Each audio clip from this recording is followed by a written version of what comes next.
Hello, Pinocchio. Love is the light inside your heart where you breathe.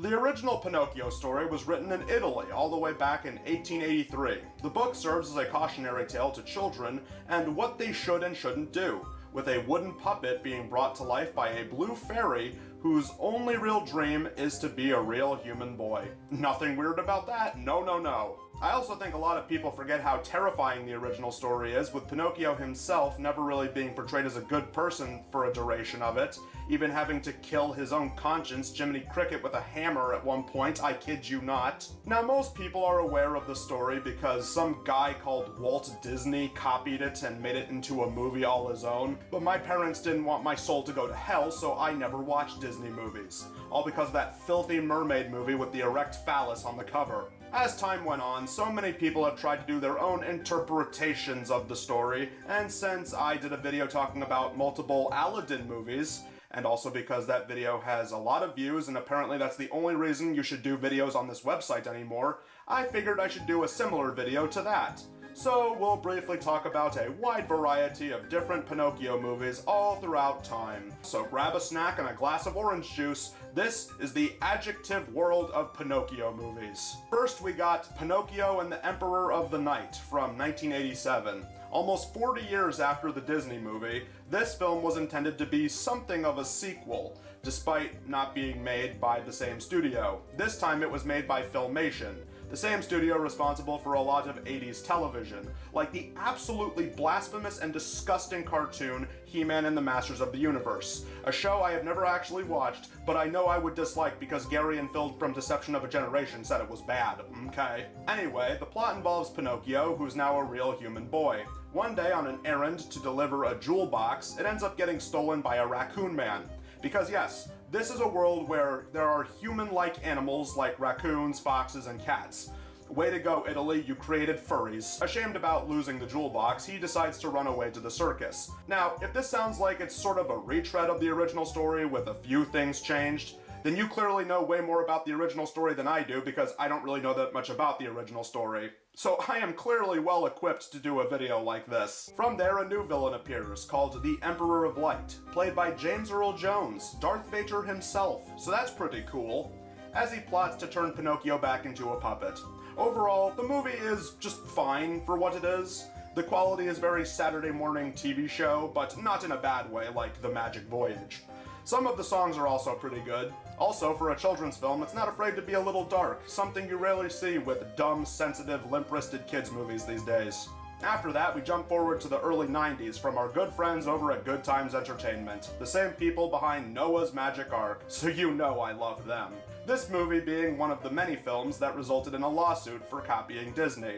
Oh yeah, Disney, using your status to intimidate the little guy for simply trying to get by? Who would possibly do such a thing? In this one, a ball of magic flies out of the Blue Fairy's home, which ends up bringing the puppet that Geppetto made to life. From there, the story plays out pretty much the same as you've seen, or at least that's what it would say on Wikipedia, and I'm de-buh-buh. So yeah, overall, this one, also pretty fine. 4 years later, with the story becoming more and more popular because of a re-release, New Line Cinema decided to cash in by releasing a big-budget version of the story, starring television's very own Zachary Jonathan Taylor from the beloved 90s sitcom Jungle Improvement.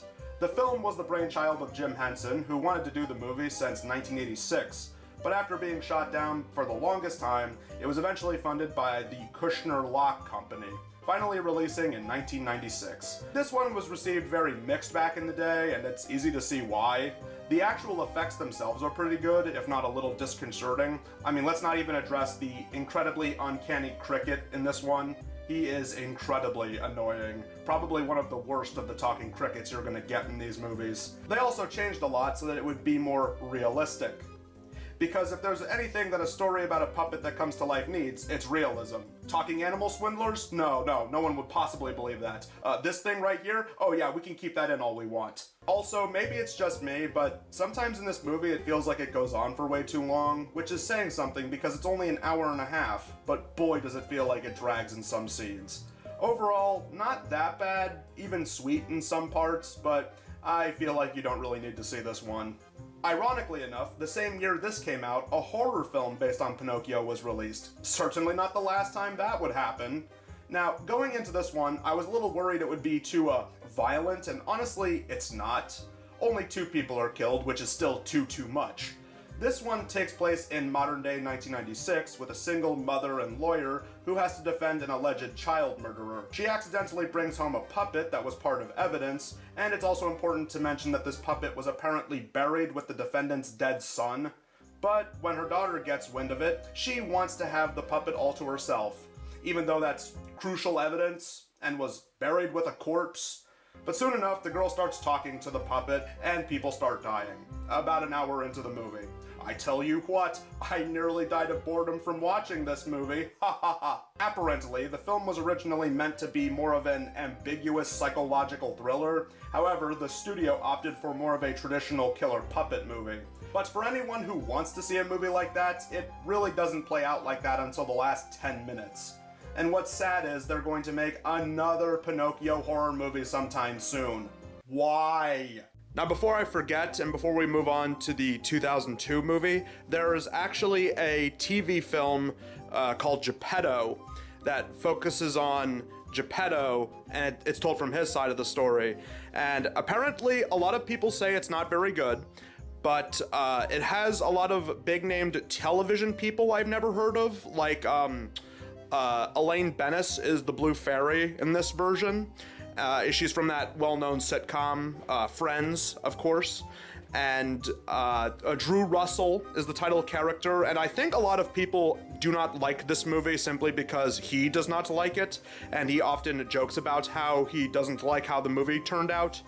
But it's fine. It's perfectly fine for what it is. It's not very good, but it's fine. I guess if you like musicals, you'll like it, because the music in it was done by the same guy who did some musical that I don't watch musicals, but it's from a little musical. I don't know if you've heard of it like I have. It's called Wicked. Yeah, so I guess if you like Wicked, then you're definitely going to like Geppetto, that's for sure. I mean, come on. What is not to like? The villain is called Stromboli and played by Data from Star Trek. Jumping forward into the new millennium, we got Pinocchio from 2002. The film was a passion project for Italian comedian Roberto Benigni. After getting mainstream appeal from Life is Beautiful, and of course Son of the Pink Panther, he would then go on to make a film so beloved it currently sits at 0% on Rotten Tomatoes, actively lost money at the box office, and would win several Golden Raspberry Awards, causing him to never direct ever again. Now, not only did he direct this film, he would also play the title character, despite the fact that he was nearly 50 years old at the time of doing this.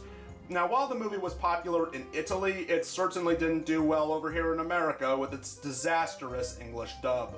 Well, what could possibly go wrong with this one, causing such a harsh response? Well, first of all, this is a nearly 2-hour movie. Yeah, I'm sorry, buddy, but do I look like I have the time to sit around and watch movies like this? No. While it does have some creative choices, notably certain celebrities they got for the English cast, it's nothing to rival Rob Schneider's role in Adventures of Pinocchio, thank you very much. Though this one does have Jim Belushi, so they are close. They are close. Though this one might be a little inappropriate for children. I'm not sure what it is, but I think the idea of a scene where Pinocchio is almost hung from a tree might be something close to that. Yeah, that might not be something you want to show your children. In fairness, that was in the original story, but it really doesn't help with how the movie was heavily marketed towards children and families. Even the Disney movie knew to leave that out. Okay, now back to Chris's typical media illiteracy. So overall, this one, it's just fine. I'm gonna say that about every movie in this video. Just a year after that, we got the straight-to-video science fiction adaptation, a cartoon called Pinocchio 3000, Well, right away, the title is a lie since this came out in 2003, not 3000. So I really hope someone got fired for that blunder. Here, Pinocchio is upgraded from a wooden puppet to a robot who still yearns to be a real human boy. The Blue Fairy, or Cyberina as she's called here, wants him to prove himself and show that he knows the differences between right and wrong like the original story, with her offering to turn him into a real human boy by giving him a heart, something that some might find as a charming reference to the Wizard of Oz. I personally find it really creepy. Considering this is a world that already has a bunch of robots running around, Pinocchio feels less unique in this world around him, which takes away from the whole theme of him wanting to fit in. They also throw in an environmentalist message about saving flowers. Yeah, typical environmentalist agenda. Not enough that they have to have celebrities in the cast that I disagree with. They also had to throw that in too. Honestly, if you want a movie about robots with a well-portrayed environmental message, just watch WALL-E. Other characters in this movie are far more interesting than the main character. This robot police fellow called 12 is far more fascinating of a character, and I'm not just saying that because I like money and power. So yeah, overall, this movie, it's fine. Oh, and the animation actually isn't that bad for a straight-to-video movie. Next one is an odd one. Pinocchio from Phoenix Games, released in 2007. Put out by the same company responsible for giving Dingo Pictures movies shelf space. This one is one of the many short fairy tale based cartoons they released, and I do mean short since this cartoon is nearly 7 minutes long. Yes, if the 2002 movie had the problem of being too long, this has the opposite problem of being too short. Even if you're trying to do an abridged version of the story, they rush through the whole 2/3 of the story in the last minute alone. Add to that bad visuals, lacking in rhyme scheme with a musical-based feature, and an unintentionally creepy narrator, you get a quick waste of time that borders on ironically good, or so bad it's good, as some might say. Okay, girls and boys. Okay, now jumping forward yet again, we now get to 2022. That year we got several Pinocchio movies, and we're going to be looking at 2 of them. One made by Disney themselves, and one made by the Russians. Pinocchio, a true story. So apparently every other story we've talked about up until now has been wrong by this film's admission.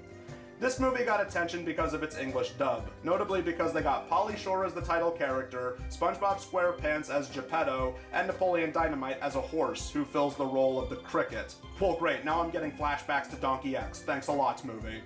Like many other things, the film was intended to come out in 2020 but was delayed by 2 years for obvious reasons. Now, unlike a lot of these, they removed a lot of the key elements from the story, such as the growing nose when he lies, the talking conscience cricket, the blue fairy, the fairgrounds that corrupt children and turn them into donkeys, and the sea monster ending. Here we mostly focus on Pinocchio wanting to join the circus with a wicked ringmaster who wants to take advantage of having a sentient puppet working under him. And this version of the blue fairy shows up at the very end to turn him human because he proved himself, I guess. Some might say that an adaptation that neglects most of its source material is bad. But remember, this is the true story, so every other story is wrong, and this is by default the best Pinocchio movie out there, Snowflake. Thanks, Lionsgate, and your incredible decisions. Truly, peak cinema. Oh, before I forget, there's also this one called Pinocchio and the Water of Life.